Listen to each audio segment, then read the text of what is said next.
Hello guys, welcome to Kavita Kannada vlogs. Actually ಇದು Friday morning vlog. ನಾನು morning 5 o'clockಗೆಲ್ಲ ವ್ಲಾಗ್ನ ಸ್ಟಾರ್ಟ್ ಮಾಡಿಬಿಟ್ಟೆ. ಫ್ರೈಡೇ ಅಲ್ವಾ, ಇವತ್ತು ಪೂಜೆ ಅದು ಇರುತ್ತೆ. ಪೂಜೆ ಅದು ಮುಗಿಸ್ಕೊಂಡು ಮಗಳನ್ನು ಸ್ಕೂಲಿಗೆ ಕಳಿಸ್ಬೇಕು ಅಂತ ಅಂದ್ಬಿಟ್ಟು, ಆದರೆ ಎದ್ದಿದ್ದೇ ಸ್ವಲ್ಪ ಲೇಟ್ ಆಗಿತ್ತು. ಆಲ್ರೆಡಿ 5 o'clock ಆಗಿತ್ತು ಅಂತ ಅಂದ್ಬಿಟ್ಟು ಮೊದಲು ಬ್ರೇಕ್ಫಾಸ್ಟ್ನೇ ರೆಡಿ ಮಾಡ್ಕೊಂಡು ಬಿಡೋಣ, ಟೈಮ್ ಆಗಿಬಿಡತ್ತೆ ಅಂತ ಅಂದ್ಕೊಂಡು ಫಸ್ಟು ಬ್ರೇಕ್ಫಾಸ್ಟ್ಗೆ ರೆಡಿ ಮಾಡ್ಕೊತಾ ಇದ್ದೀನಿ.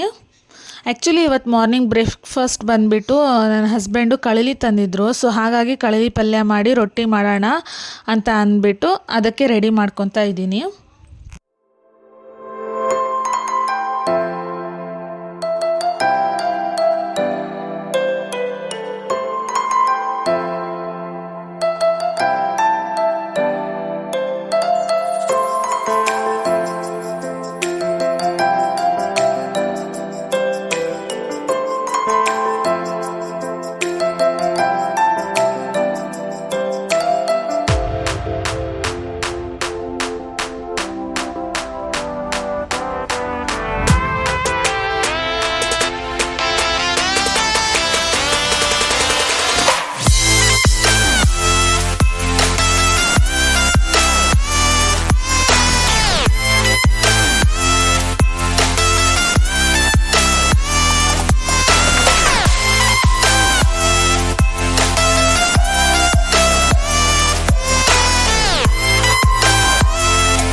ನನ್ನ ಚಿಕ್ಕ ಮಗಳು ಬೇರೆ ಎದ್ಬಿಟ್ಲು.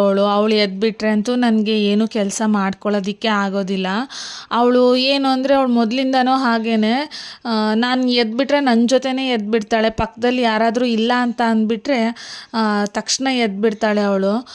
ನಾನು ಸ್ವಲ್ಪ ಬೇಗ ಏಳೋಣ ಅಂತ ಅಂದ್ಕೊಂಡು ಎದ್ದೆ. ಅವಳು ನೋಡಿದರೆ ನನ್ನ ಜೊತೆನೇ ಎದ್ಬಿಟ್ಟಿದ್ದಾಳೆ. ಅವಳನ್ನು ಇಟ್ಕೊಂಡು ಅಡುಗೆ ಮಾಡ್ಕೋಬೇಕಲ್ವ ಅನ್ನೋದೇ ಒಂಥರ ಟೆನ್ಷನ್ನು. ಹೇಗಾದರೂ ಮಾಡಿ ಮಲಗಿಸೋಣ ಅಂತ ನೋಡ್ತಾ ಇದ್ದೀನಿ. ಅವಳು ಏನು ಮಾಡಿದರೂ ಮಲ್ಕೋತಾನೇ ಇಲ್ಲ, ನನ್ನ ಜೊತೆನೇ ಆಟ ಆಡ್ತಾ ಇದ್ದಾಳೆ. ಅವ್ಳಿಗೆ ಅದೊಂದು ಅಭ್ಯಾಸ ಆಗಿಬಿಟ್ಟಿದೆ ಬೆಳಗ್ಗೆ ಬೇಗ ನನ್ನ ಜೊತೆನೇ ಏಳೋ ಅಂಥದ್ದು.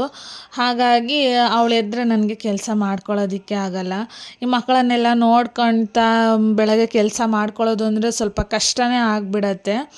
ನನ್ನ ದೊಡ್ಡ ಮಗಳು ಕೂಡ ಅವಳು ಹಾಗೆ ಮಾಡ್ತಾಯಿದ್ಲು. ಬಟ್ ಇವಾಗ ಸ್ವಲ್ಪ ತಿಳಿಯೋದ್ರಿಂದ ಅವಳು ಹೇಳೋದು ಕಡಿಮೆ ಇವಾಗ. ಎದ್ದರೂ ಕೂಡ ಅಲ್ಲೇ ಮಲ್ಕೊಂಡು ಬಿಡ್ತಾಳೆ, ಬರೋದಿಲ್ಲ ಅವಳು. ಆದರೆ ಇವಳು ಹಾಗಲ್ಲ, ಎದ್ಬಿಟ್ಟು ನಿಂತ್ಕೊಂಡು ಬಿಡ್ತಾಳೆ, ಎಲ್ಲಿ ಕೆಳಗಡೆ ಬಿದ್ದುಬಿಡ್ತಾಳೋ ಅನ್ನೋ ಭಯಕ್ಕೆ ಹೋಗಿ ಕರ್ಕೊಂಡು ಬಂದುಬಿಡ್ತೀನಿ.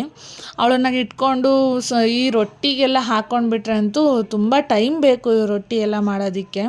ಹಾಗಾಗಿ ಸ್ವಲ್ಪ ಬೇಗನೆ ಎದ್ದೆ, ಬೆಳಗ್ಗೆನೇ ಫ್ರೆಶ್ಶಾಗೆ ಮಾಡ್ಕೊಂಡ್ರಾಯ್ತು ಪಲ್ಯ ಎಲ್ಲ ಅಂತ ಅಂದ್ಬಿಟ್ಟು. ಆದರೆ ಇವಳು ಇವಳು ಹೇಳೋದ್ರೊಳಗೆ ಮಾಡ್ಕೊಳ್ಳೋಣ ಅನ್ನೋ ಟಾರ್ಗೆಟ್ ಇಟ್ಕೊಂಡೆ. ಬಟ್ ಆದ್ರೆ ಆಗಲೇ ಇಲ್ಲ, ಇವಳು ಎದ್ದೇ ಬಿಟ್ಲು. ನಾ ಸ್ವಲ್ಪ ಕೆಲಸ ಮಾಡುವಾಗ ಸ್ವಲ್ಪ ಸೌಂಡ್ ಅದು ಆಗ್ತಾ ಇರತ್ತಲ್ಲ, ಸೊ ಹಾಗಾಗಿ ಇವಳು ಎದ್ಬಿಡ್ತಾಳೆ ಆ ಸೌಂಡಿಗೆ. ನನ್ನ ಹಸ್ಬೆಂಡ್ಗೆ ಕಳಲಿ ಅಂದರೆ ತುಂಬ ಇಷ್ಟ. ಮೊನ್ನೆನೂ ಒಂದು ಸರಿ ತಂದಿದ್ದರು, ಬಟ್ ಅದೇನಾಯಿತು ಅಂದರೆ ಅದು ನಾನೇ ಸ್ವಲ್ಪ ಮಿಸ್ಟೇಕ್ ಮಾಡಿದೆ ಅನಿಸುತ್ತೆ, ಸಿಕ್ಕಾಪಟ್ಟೆ ಹುಳಿ ಆಗಿಬಿಟ್ಟಿತ್ತದು. ಸೊ ಹಾಗಾಗಿ ಈ ಸರಿ ಒಂದು 4-5 ಸರಿ ವಾಶ್ ಮಾಡಿಬಿಟ್ಟು ಮಾಡಿದ್ದೆ, ತುಂಬ ಚೆನ್ನಾಗಿ ಬಂದಿತ್ತು.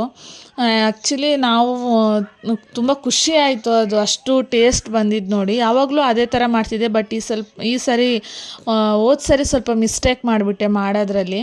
ಹಾಗಾಗಿ ಈ ಸರಿ ಮತ್ತೆ ಇನ್ನೊಂದು ಸರಿ ತಗೊಂಡು ಬನ್ನಿ ಅಂತ ಹೇಳಿದ್ದೆ, ತೊಗೊಂಡು ಬಂದಿದ್ದರು. ಹಾಗಾಗಿ ರೊಟ್ಟಿ ಅದು ಮಾಡ್ಕೊಂಡ್ರೆ ಆಯಿತು ಅಂತ ಅಂದ್ಬಿಟ್ಟು, ಆಲ್ಮೋಸ್ಟ್ ಈಗ ಮನೇಲಿ ಜಾಸ್ತಿ ರೊಟ್ಟಿನೇ ಮಾಡ್ತಾ ಇರ್ತೀನಿ, ಅದೇ ಒಳ್ಳೆಯದು ಅಂತ ಅಂದ್ಬಿಟ್ಟು ಚಪಾತಿ ಕಡಿಮೆ ಮಾಡಿಬಿಟ್ಟಿದ್ದೀವಿ. ಅವರು ಸ್ವಲ್ಪ ಕರೆಂಟಲ್ಲಿ ಕೆಲಸ ಆಗಿರೋದ್ರಿಂದ ಹೀಟು ಬೇಗ ಆಗಿಬಿಡತ್ತೆ ಅವ್ರಿಗೆ. ನಮಗೂ ಅಷ್ಟೇ, ನಮಗೆ ಚಪಾತಿ ತಿಂದರೆ ಆಗೋದೇ ಇಲ್ಲ, ನನ್ನ ಮಗಳಿಗೂ ಅಷ್ಟೇ ನಮಗೂ ಅಷ್ಟೇ. ಸೊ ಹಾಗಾಗಿ ಇವಾಗೆಲ್ಲ ಚಪಾತಿ ಮಾಡೋದನ್ನ ಕಡಿಮೆ ಮಾಡಿಬಿಟ್ಟಿದ್ದೀನಿ. ಹಾಗೆ ನನ್ನ ಮಗಳು ಪಲ್ಯ ತಿನ್ನಲ್ಲ, ಅವಳು ಪಲ್ಯದಲ್ಲಿ ರೊಟ್ಟಿ ತಿನ್ನಲ್ಲ ಅಂದ್ಬಿಟ್ಟು ಅವಳಿಗೆ ಅಂತ ಸ್ವಲ್ಪ ಕಾಯಿ ಚಟ್ನಿ ಕೂಡ ಮಾಡಿದ್ದೆ. ಅವಳಿಗೆ ಏನೇ ಮಾಡಿದ್ರೂ ಸ್ವಲ್ಪ ಚಟ್ನಿ ಪಕ್ಕದಲ್ಲಿ ಇರಲೇಬೇಕು, ಅವಳು ಪಲ್ಯ ಎಲ್ಲ ತಿನ್ನೋದೇ ಇಲ್ಲ. ಮಾಡಿದ್ರೂ ಅವಳಿಗೆ ಪಲ್ಯ ಸ್ವಲ್ಪ ರಸದಲ್ಲಿ ಇದ್ದರೆ ಆ ಥರ ಇದ್ದರೆ ತಿಂತಾಳೆ, ಇಲ್ಲ ಅಂತ ಫುಲ್ ಡ್ರೈ ಇತ್ತು ಅಂತಂದರೆ ಅವಳಿಗೆ ಚಟ್ನಿ ಬೇಕೇ ಬೇಕು. ಸೊ ಹಾಗಾಗಿ ರೊಟ್ಟಿ ಪಲ್ಯ ಚಟ್ನಿ ಮೂರೂ ಮಾಡ್ಕೊಳ್ಳೋದು ಅಂದರೆ ಸ್ವಲ್ಪ ಕಷ್ಟನೇ ಆಗಿಬಿಡತ್ತೆ. ಹಾಗಾಗಿ ಸ್ವಲ್ಪ ಬೇಗ ಹೇಳ್ತೀನಿ, ಬೆಳಗ್ಗೆ ಅವಳಿಗೆ ಸ್ಕೂಲಿಗೆ ಹೋಗೋದಕ್ಕೆ ಟೈಮ್ ಆಗಿಬಿಡತ್ತಲ್ಲ ಅಂತ ಅಂದ್ಬಿಟ್ಟು ಬೇಗ ಬೇಗ ಮಾಡಿಕೊಂಡ್ರೆ ಆಯಿತು ಅಂತ ಅಂದು ಸ್ವಲ್ಪ ಬೇಗನೆ ಹೇಳ್ತೀನಿ. ಆದರೂ ಕೂಡ ಲೇಟ್ ಆಗಿಬಿಡತ್ತೆ, ಮತ್ತು ಅವಳನ್ನ ಅರ್ಜೆಂಟಲ್ಲೇ ಸ್ಕೂಲಿಗೆ ಕಳಿಸೋ ಥರ ಆಗಿಬಿಡತ್ತೆ.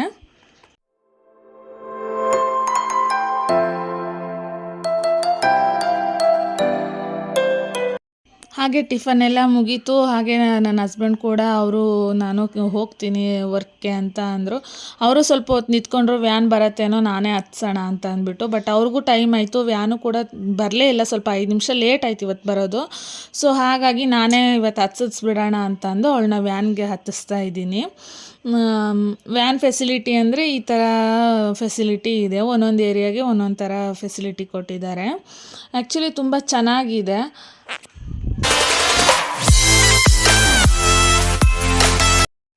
ನಂತರ ಅವ್ರನ್ನೆಲ್ಲ ಕಳಿಸ್ಬಿಟ್ಟು ಪೂಜೆ ಮಾಡ್ಕೊತಾ ಇದ್ದೀನಿ, ನೋಡ್ತಿದ್ದೀರಲ್ಲ. ಸ್ವಲ್ಪ ಸ್ವಲ್ಪ ಲೇಟಾಗಿ ಎದ್ವಿ ಅಂದ್ಬಿಟ್ರು ಕೆಲಸ ಸ್ವಲ್ಪ ಹೆಚ್ಚು ಕಡಿಮೆ ಏನಾದರೂ ಆಗಿಬಿಡತ್ತೆ. ಯಾವಾಗೂ ಆಗಬೇಕಾಗಿರೋದು ಯಾವಾಗೋ ಆಗಿಬಿಡತ್ತೆ. ಸ್ವಲ್ಪ ಬೇಗ ಎದ್ದೆ, ನಾನು 4 ಗಂಟೆ 4:15 ಟಾರ್ಗೆಟ್ ಇಟ್ಕೊಂಡೆ ಅಂತಂದರೆ ಬೆಳಗ್ಗೆ ಬೇಗ ಎದ್ಬಿಡ್ತೀನಿ. ಬೇಗ ಪೂಜೆ ಆಗಿಬಿಟ್ಟೆ ನಾನು ಟಿಫನ್ ರೆಡಿ ಮಾಡ್ಕೋತೀನಿ. ಇಲ್ಲ ಅಂತಂದರೆ ಈ ಥರ ಸ್ವಲ್ಪ ಲೇಟ್ ಆಗಿಬಿಡತ್ತೆ. ಫಸ್ಟು ಟಿಫನ್ನು ಆಮೇಲೆ ಪೂಜೆ ಅಂತ ಅನ್ಬೇಕಾಗತ್ತೆ. ಸೊ ನೋಡಿದ್ರಲ್ಲ ಫ್ರೆಂಡ್ಸ್, ಇವತ್ತಿನ ನನ್ನ ಈ ಒಂದು ವ್ಲಾಗ್ ಹೇಗಿತ್ತು ಅಂತ ಅಂದ್ಬಿಟ್ಟು. ಯಾರೆಲ್ಲ ಇನ್ನೂ ನನ್ನ ಚಾನಲ್ಗೆ ಸಬ್ಸ್ಕ್ರೈಬ್ ಆಗಿಲ್ವೋ ದಯವಿಟ್ಟು ಸಬ್ಸ್ಕ್ರೈಬ್ ಮಾಡ್ಕೊಳ್ಳಿ. ಹಾಗೆ ಈ ಒಂದು ವಿಡಿಯೋಗೆ ಲೈಕ್ ಮಾಡಿ, ಶೇರ್ ಮಾಡಿ. ಐ ಹೋಪ್ ನಿಮಗೆಲ್ಲ ಈ ಒಂದು ವಿಡಿಯೋ ಇಷ್ಟ ಆಗಿದೆ ಅನ್ಕೋತೀನಿ. ನಿಮ್ಮ ಒಂದು ಸಪೋರ್ಟ್ ತುಂಬ ಮುಖ್ಯ ಅಂತ ಅನಿಸುತ್ತೆ. ಸೊ ಹಾಗಾಗಿ ದಯವಿಟ್ಟು ನನ್ನ ಚಾನಲ್ಗೆ ಇನ್ನೂ ಯಾರ್ಯಾರು ಸಬ್ಸ್ಕ್ರೈಬ್ ಆಗಿಲ್ವೋ ಸಬ್ಸ್ಕ್ರೈಬ್ ಮಾಡ್ಕೊಳ್ಳಿ. ಹಾಗೆ ನಿಮ್ಮ ಫ್ರೆಂಡ್ಸು ಫ್ಯಾಮಿಲಿಗೂ ಕೂಡ ಶೇರ್ ಮಾಡಿ. Thank you all.